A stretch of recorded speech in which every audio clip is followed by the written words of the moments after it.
Гэта не кадры з мастацкага фільма. Такія правалы, а дакладней прамоіны, на некалькі метраў глыбінёй неспадзявана з'яўляліся на вуліцах і ў дварах Пінска, і толькі цудам абыходзілася без ахвяр. Цяпер прамоіны, па словах камунальнікаў, павінны застацца ў мінулым. Пінская гарадская каналізацыйная сістэма перажывае маштабную рэканструкцыю, можна сказаць, адраджэнне. Пасля чакання, якое доўжылася гадамі, паралельнага пошуку інвестара і падрадчыкаў, праходжання працэдур узгаднення з міністэрствамі і ведомствамі, сёлета нарэшце пачаліся канкрэтныя зрухі.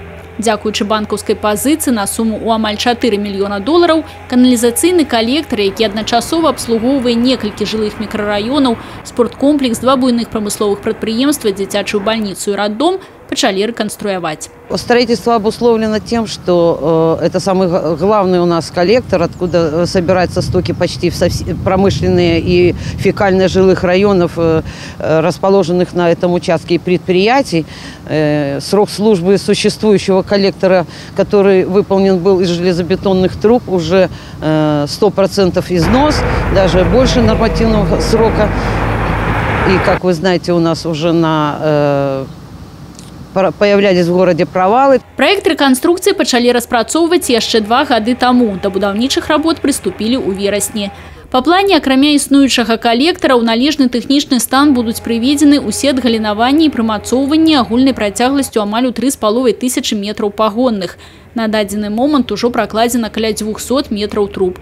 Акрамя адкрытага спосаба работы вядуцца і з прымяненнем больш складанага – закрытага. Прокладка нового коллектора проходит на глубине от 5 до 7 метров. Сложности есть определенного характера. Густо заложены в городской черте инженерные коммуникации и сооружения. Поэтому приходится выполнять прокладку коллектора как открытым, так и закрытым способом. Згодна з праектам, усяго такіх праколаў будзе праведзена 4 у месцах ажыўленага руху па вуліцах Цэнтральнай, Ракасоўскага і Першамайскай. Увесь тэрмін будаўніцтва не павінен перавысіць 14,5 месяцаў. Рэалізацыя праекта дазволіць аднавіць працаздольнасць калектара і эксплуатаваць аб'ект у тэхнічна і экалагічна бяспечных умовах. Працягнуць рэканструкцыю гарадской сістэмы водаадвядзення плануюць і ў бягучай пяцігодцы. Па шэрагу аб'ектаў ужо распрацавана праектная дакументацыя. Тетяна Будгусаим, Людмила Салзна, Александр Дьяченко, телерадиокомпания «Брест».